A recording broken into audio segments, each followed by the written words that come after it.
ট্রাম্পের মন্ত্রিসভায় দুর্নীতি, মাদকাসক্তির দায়ে অভিযুক্তদের নাম আসায় সমালোচনার ঝড়। প্রতিরক্ষায় নেয়া ফক্স নিউজের উপস্থাপকের দক্ষতা নিয়ে উদ্বেগ বিশেষজ্ঞদের। এবার পোল্যান্ডে সামরিক ঘাঁটি খুলল যুক্তরাষ্ট্র, নজরদারির শঙ্কা ক্রেমলিনের।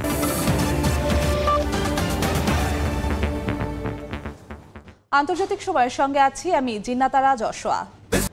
নবনিযুক্ত মার্কিন প্রেসিডেন্ট ডোনাল্ড ট্রাম্পের মন্ত্রিসভায় দুর্নীতি, মাদকাসক্তির মতো গুরুতর অপরাধে অভিযুক্তদের নাম উঠে আসায় বিতর্ক শুরু হয়েছে।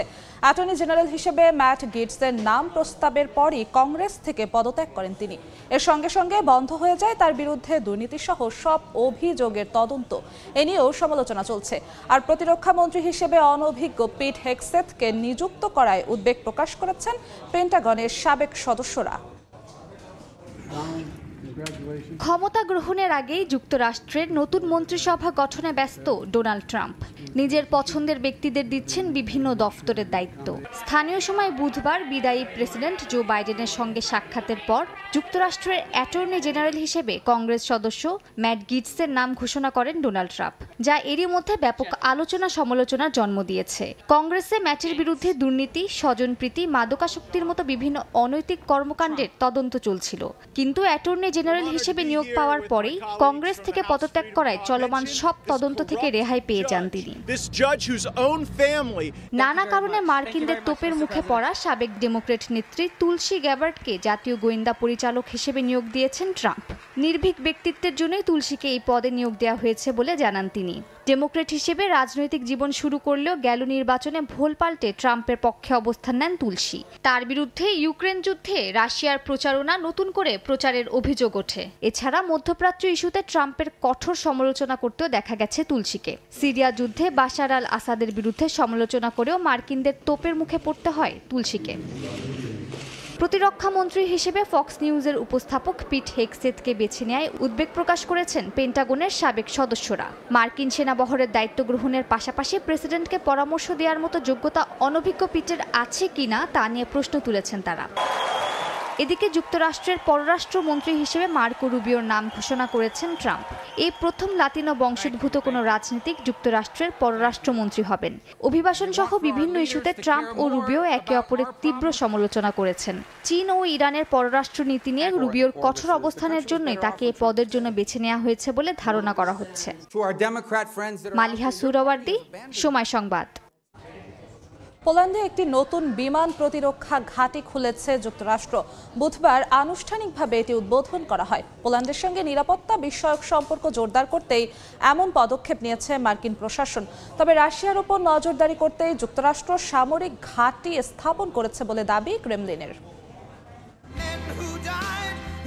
5 নভেম্বরের মার্কিন প্রেসিডেন্ট নির্বাচনে রিপাবলিকান প্রার্থী ডোনাল্ড ট্রাম্প নির্বাচিত হওয়ার পর থেকে নিরাপত্তা নিয়ে আশঙ্কায় ন্যাটোভুক্ত বেশ কয়েকটি দেশ। কেননা চলতি বছরের শুরুর দিকে ন্যাটোর কয়েকটি দেশের সমালোচনা করে ট্রাম্প বলেন, যেসব দেশ প্রতিরক্ষায় যথেষ্ট ব্যয় করে না তাদের সুরক্ষা দেবেন না তিনি। এ অবস্থায় তাদের এমন উদ্বেগ দূর করতে পোল্যান্ডের উত্তরাঞ্চলে একটি নতুন বিমান প্রতিরক্ষা ঘাঁটি খুলেছে যুক্তরাষ্ট্র। বুধবার বাল্টিক উপকূলের কাছে রেডজিকো শহরে আনুষ্ঠানিকভাবে এই ঘাঁটি উদ্বোধন করা হয়। পোল্যান্ডের প্রতিরক্ষা মন্ত্রীর বরাত দিয়ে সংবাদ সংস্থা রয়টার্স জানায়, ওয়াশিংটনের সঙ্গে ওয়ারশোর সামরিক জোট শক্তিশালী করার প্রতীক হিসেবে স্থাপনা করা হয়েছে এই সামরিক ঘাঁটি। এদিকে রাশিয়ার ওপর নজর রাখতেই যুক্তরাষ্ট্র এমন পদক্ষেপ নিয়েছে বলে দাবি মস্কোর। ক্রেমলিনের মুখপাত্র দিমিত্রি পেসকভ জানান, মস্কোকে নিয়ন্ত্রণের প্রচেষ্টার অংশ হিসেবে রুশ সীমান্তের কাছাকাছি মার্কিন সামরিক ঘাঁটি স্থাপন করা হয়েছে। এর আগে 2000 সালে তৎকালীন প্রেসিডেন্ট জর্জ ডব্লিউ বুশ যখন এই ঘাঁটি নির্মাণের পরিকল্পনার কথা জানান, তখন আপত্তি জানান রুশ president Vladimir Putin. Antara Sen, সময় সংবাদ। জাতিসংঘের জলবায়ু সম্মেলনের তৃতীয় দিনে আজারবাইজানের প্রেসিডেন্ট ইলহাম আলিয়েভের সঙ্গে বৈঠক করেছেন অন্তর্বর্তী সরকারের প্রধান উপদেষ্টা ডক্টর মোহাম্মদ ইউনুস। স্থানীয় সময় বৃহস্পতিবার সকালে সাইড লাইনে তাদের বৈঠক হয়। এ সময় দুই দেশের স্বার্থ সংশ্লিষ্ট নানা বিষয়ে আলোচনা করেন উভয় দেশের নেতারা। এর আগে সম্মেলনের প্রথম দিনে তুরস্ক সহ 20টির বেশি দেশের সরকার প্রধানের সঙ্গে সাক্ষাৎ করেন মোহাম্মদ ইউনুস। জলবায়ু পরিবর্তনে বাংলাদেশের ঝুঁকি, ক্ষয়ক্ষতি ও সার্বিক পরিস্থিতি বিষয়টি তুলে ধরেন তিনি। সম্মেলনের দ্বিতীয় দিন বুধবার নিজ ভাষণে কার্বন নিঃসরণ করা ধনী দেশগুলোর বাসিন্দাদের জীবনধারা পরিবর্তনের আহ্বান জানান এই নোবেল জয়ী অর্থনীতিবিদ। একই সঙ্গে ক্ষতিগ্রস্ত দেশগুলোর কাছে প্রতিশ্রুত তহবিল নিশ্চিতে জাতিসংঘ সহ বৈশ্বিক নেতাদের প্রতি আহ্বান জানান।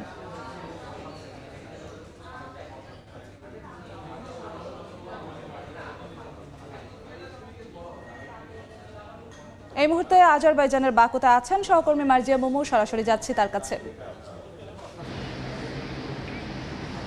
জাতিসংঘের জলবায়ু সম্মেলনের তৃতীয় দিনে কিন্তু আজ বেশ হতাশা বিরাজ করছে এখানকার যারা হাজারো জলবায়ু কর্মী রয়েছেন, বিশেষ করে সেই সঙ্গে ক্ষতিগ্রস্ত যে দেশগুলো রয়েছে সেখানকার যে ডেলিগেট রয়েছেন তাদের মধ্যে। কারণ বিশ্বের যে শীর্ষ 5টি দেশ যারা কার্বন নিঃসরণ করে সবচেয়ে বেশি এবং যারা ফসিল ফুয়েলের ব্যবহারের দিক উদ্দেশ্যে রয়েছেন, সেই দেশগুলোর যারা হচ্ছে ক্ষতিগ্রস্ত দেশগুলোর কাছে বছরে $100 বিলিয়ন করে তাদের অর্থ সহায়তা দিতে প্রতিজ্ঞাবদ্ধ, সেই দেশগুলোর রাষ্ট্রপ্রধানরা কিন্তু আজ তৃতীয় দিনেও অনুপস্থিত রয়েছেন। অর্থাৎ মার্কিন যুক্তরাষ্ট্র, চীন, ভারত থেকে শুরু করে জাপান, এই দেশগুলোর কিন্তু রাষ্ট্রপ্রধানরা এখনও জাতিসংঘের এই জলবায়ু সম্মেলনে এসে পৌঁছাননি, বরং তারা হচ্ছে বিভিন্ন পর্যায়ের ডেলিগেট পাঠিয়েছেন এবং যাদের মধ্য দিয়ে এই সম্মেলনটি যখন শুরু হয়েছিল তখন যে প্রত্যাশা করা হয়েছিল যে এই বাকু সম্মেলনের মধ্য দিয়ে জলবায়ুর পরিবর্তনের কারণে ঝুঁকিপূর্ণ থাকা যে দেশগুলো তারা কিছুটা তাদের প্রতিশ্রুত অর্থ ফেরত পাবে কিংবা একটা নতুন দিক নির্দেশনা দেখা যাবে, সেই প্রত্যাশা অনেকটাই কিন্তু ভাটা পড়েছে। অন্যদিকে যদি বাংলাদেশের প্রেক্ষাপটটা বলতে চাই, সেখানে বাংলাদেশের যিনি অন্তর্বর্তী সরকারের উপদেষ্টা রয়েছেন অধ্যাপক ডক্টর ইউনূস, তিনি কিন্তু প্রথম এবং দ্বিতীয় দিনের মতো আজও তৃতীয় দিনে তিনি অত্যন্ত ব্যস্ত সময় পার করেছেন। আজকে সকালেই তিনি সম্মেলনের সাইড লাইনে আজারবাইজানের যিনি প্রেসিডেন্ট রয়েছেন আর তার সঙ্গে তিনি বৈঠক করেছেন এবং সেই বৈঠকে তিনি বাংলাদেশ থেকে দক্ষ জনশক্তি নেওয়ার জন্য আজারবাইজানের প্রেসিডেন্টের কাছে তিনি আহ্বান জানিয়েছেন এবং জবাবে আজারবাইজানের প্রেসিডেন্ট বলেছেন যে আজারবাইজানের যে জাহাজ নির্মাণ শিল্প এবং যেই তেল গ্যাস উত্তোলনের যে শিল্পটা রয়েছে সেই শিল্পে বাংলাদেশের দক্ষ কর্মীদের কর্মসংস্থানের একটা সম্ভাবনা তৈরি হতে পারে। পাশাপাশি আগামী বছরের শুরুতে কিন্তু আজারবাইজান থেকে উচ্চ পর্যায়ের একদল প্রতিনিধি দল তারা বাংলাদেশ সফর করবেন এবং সেখানে বাংলাদেশে যে একটি দূতাবাস প্রতিষ্ঠার সেই বিষয়ে কিন্তু একটা আশা তিনি জানিয়েছেন। পাশাপাশি এরপরেই কিন্তু যিনি রয়েছেন ডক্টর মোহাম্মদ ইউনূস, তিনি যুক্তরাজ্যের সাবেক প্রধানমন্ত্রী থেরেসা মের সঙ্গে বৈঠক করেছেন। সেই বৈঠকে তিনি তাকে প্রতিশ্রুতি দিয়েছেন যে বাংলাদেশের অন্তর্বর্তীকালীন সরকারের কাছে শ্রম আইন সংস্কার এবং শ্রমিকদের কল্যাণ একটা টপ প্রায়োরিটি বিষয়। তো সেহেতু শিগগিরই অন্তর্বর্তী সরকার একটি শ্রম আইন সংস্কার করবেন বলে তিনি জানিয়েছেন এবং এর আগে কিন্তু তিনি বার্তা সংস্থা এএফপিকে দেয়া একটি সাক্ষাৎকার দিয়েছেন, সেখানে তিনি বাংলাদেশের নির্বাচন ইস্যু নিয়েও কথা বলেছিলেন এবং এরপরে কিন্তু ব্রাজিলের যে সেকেন্ড লেডি রয়েছেন তার সঙ্গে কিন্তু সাক্ষাৎ করেছেন, একটি সৌজন্য সাক্ষাৎ হয়েছে ডক্টর মোহাম্মদ ইউনূসের এবং আজকে তিনি বাংলাদেশে ফেরার উদ্দেশ্য বাংলাদেশে যাওয়ার ফ্লাইটের আগে কিন্তু তিনি বেশ কিছু বিশ্ব নেতাদের সঙ্গে কিংবা রাষ্ট্রপ্রধান কিংবা বিভিন্ন আন্তর্জাতিক সংস্থার প্রধানদের সঙ্গে তার বৈঠকে হওয়ার একটা কথা রয়েছে। তবে সেই সময়সূচিগুলো কিন্তু একেবারেই চূড়ান্ত নয়। তো এই ছিল সবচেয়ে বড় কথা যে সম্মেলনে কিন্তু আর মাত্র 5 থেকে 6 দিন বাকি। সেই 6 দিনের মধ্যে থেকে যে কার্বন নিঃসরণকারী যে শীর্ষ দেশগুলো রয়েছে তাদের নেতারা অংশ নেবেন কিনা সেই কিন্তু আশা দেখছেন যারা ক্ষতিগ্রস্ত দেশগুলো রয়েছেন তারা এবং হাজারো জলবায়ু কর্মী। তো এই ছিল আজারবাইজানের বাকু থেকে জাতিসংঘের পরিবেশ সম্মেলন নিয়ে আমার কাছে থাকা এখন পর্যন্ত সবশেষ তথ্য। আজারবাইজানের বাকু থেকে সরাসরি যুক্ত হয়েছিলেন সহকর্মী মার্জিয়া মোমো। জার্মানির রাজনৈতিক পথ পরিবর্তনের মধ্যেই দেশটির অর্থনীতির গতিপথ নিয়েও শঙ্কিত বিশেষজ্ঞরা। দেশটির অর্থমন্ত্রীকে বরখাস্তের পর আগামী বছরের বাজেটের নানা দিক এখনও অসম্পূর্ণ। তবে চ্যান্সেলর ওলাফ শলসের আশা ফেব্রুয়ারিতে অনুষ্ঠেয় আগাম নির্বাচনের আগেই সব ধরনের সংকট কাটিয়ে ওঠা সম্ভব হবে। জার্মানি থেকে বিস্তারিত জানাচ্ছেন বিটু বড়ুয়া। জার্মানিতে জোট সরকারের পতনের পর রাজনৈতিক পট পরিবর্তনের পাশাপাশি অর্থনীতিতেও নেমে এসেছে স্থবিরতা। সংসদে প্রধান বিরোধী রাজনৈতিক দল ক্রুশিয়ান ডেমোক্রেটিক পার্টি সিডিইউ সহ অন্যান্য দলের সহযোগিতায় রাজনৈতিক সংকট আপাতত সামলে নেন শলস। এই অবস্থায় আগামী বছরের ফেব্রুয়ারিতে আসন্ন নির্বাচনের আগেই দেশের অর্থনীতির হাল ফেরাতে উঠে পড়ে লেগেছেন দেশটির চ্যান্সেলর। একই সঙ্গে অর্থনৈতিক সংকট নিরসনে লিন্ডনারের জায়গায় নতুন অর্থমন্ত্রী হিসেবে নিয়োগ দেন তার দীর্ঘদিনের পরামর্শক ইয়োর্ক কুকিজকে। শলসের আশা, নতুন অর্থমন্ত্রী ফেব্রুয়ারিতে আগাম নির্বাচন পর্যন্ত জার্মানির অর্থনীতির চাকা সচল রাখতে পারবেন, পাশাপাশি বাজেটের নানা ঘাটতি পূরণে সহায়ক ভূমিকা পালন করবেন। বুধবার সংসদের রাজনৈতিক দলগুলোর সঙ্গে বৈঠকে শলস বলেন, জার্মানদের নিরাপত্তা এবং উন্নয়নের মাঝে কোনো একটিকে বেছে নিতে হবে না। নতুন নির্বাচিত সরকার না আসা পর্যন্ত জার্মানি সংকটে পড়বে না। দেখুন, ইউক্রেনের জন্য ইউর দায়িত্বশীল ভূমিকা নিতে হবে, কিন্তু বিধ্বস্ত দেশটিকে বাঁচাতে গিয়ে প্রবীণদের ভাতা, স্বাস্থ্য খাত কিংবা সাধারণ মানুষের উপর করের বোঝা চাপিয়ে দেওয়ার পক্ষে আমি নই। তবে আরও ঋণ নিয়ে ইউক্রেনকে সহযোগিতা করা যেতে পারে।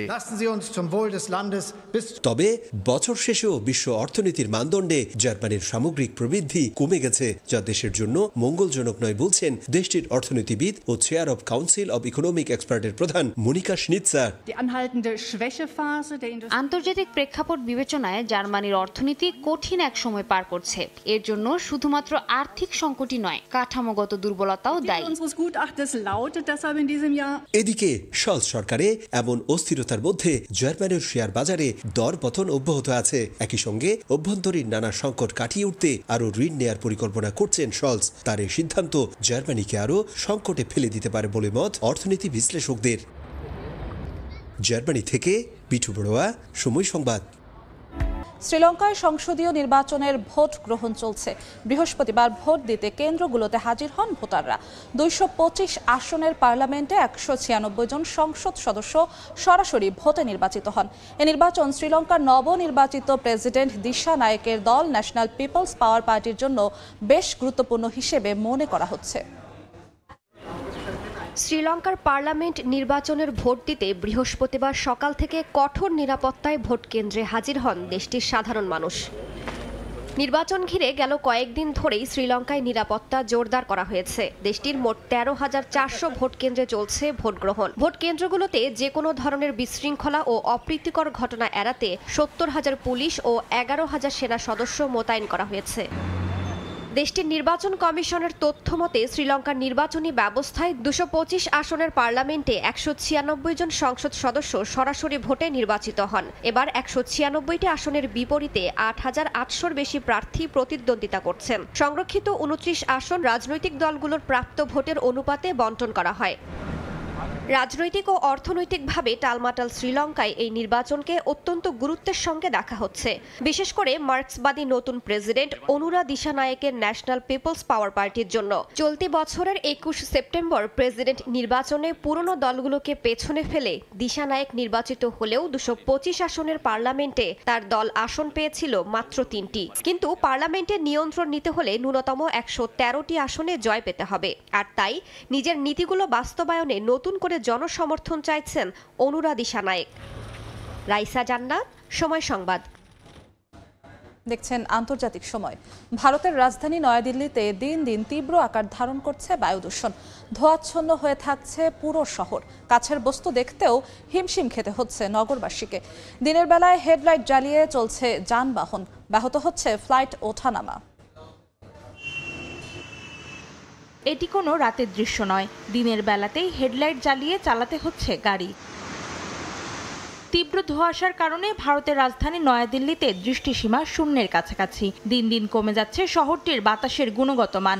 দেশটির কেন্দ্রীয় দূষণ নিয়ন্ত্রণ বোর্ড সিপিসিবির তথ্য অনুযায়ী বৃহস্পতিবার সকাল 6টায় দিল্লিতে বায়ুর গুণমান সূচক রেকর্ড করা হয় 432, যা বাতাসের গুরুতর অবস্থাকে ইঙ্গিত করে। বায়ু দূষণে ব্যাহত হয় বিমান চলাচল। ভোর থেকেই পাঞ্জাবের অমৃতসর ও পাঠানকোট বিমানবন্দরের দৃষ্টিসীমা ছিল শূন্য, যে কারণে বিমানবন্দরগুলোতে দেখা দিয়েছে শিডিউল বিপর্যয়। বৃহস্পতিবার সকাল থেকে 300টিরও বেশি বিমানের শিডিউল পরিবর্তন করা হয়েছে। এদিকে ধোঁয়াশায় ঢেকে গেছে দিল্লি মিরাট এক্সপ্রেসওয়ে। ব্যাহত হয় যান চলাচল। কোথাও কোথাও কিছু দেখা না যাওয়ায় ফগলাইটের সাহায্য নিতে হয় গাড়ি চালকদের।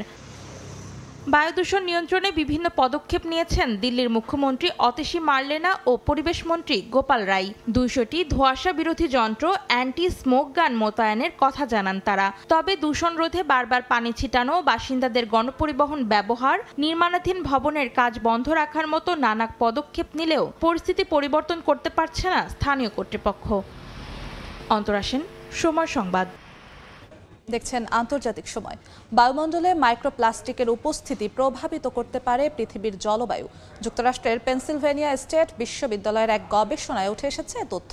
বিশ্বের দুর্গম গিরিপথ, গভীর সমুদ্র, এমনকি মেঘের মাঝেও পাওয়া যাচ্ছে 5 মিলিমিটারের চেয়ে অতি ক্ষুদ্র এই কণা। বিজ্ঞানীদের ধারণা এতে ব্যাহত হতে পারে বৃষ্টিপাত, এমনকি প্রভাব ফেলতে পারে বিমান চলাচলেও।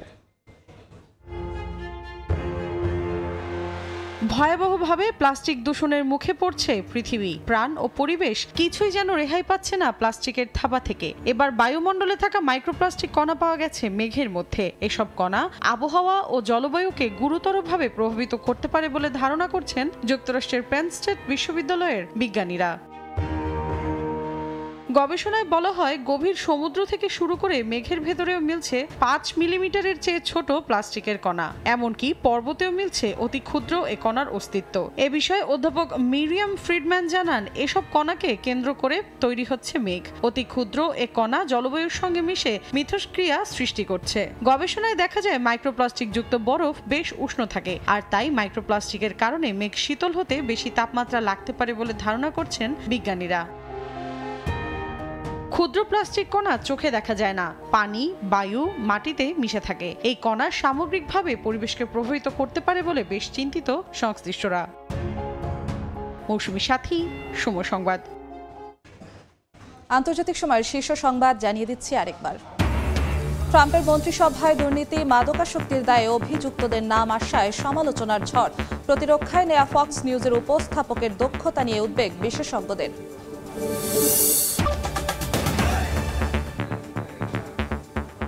এ ছিল আন্তর্জাতিক সময়। সঙ্গেই থাকুন সময়।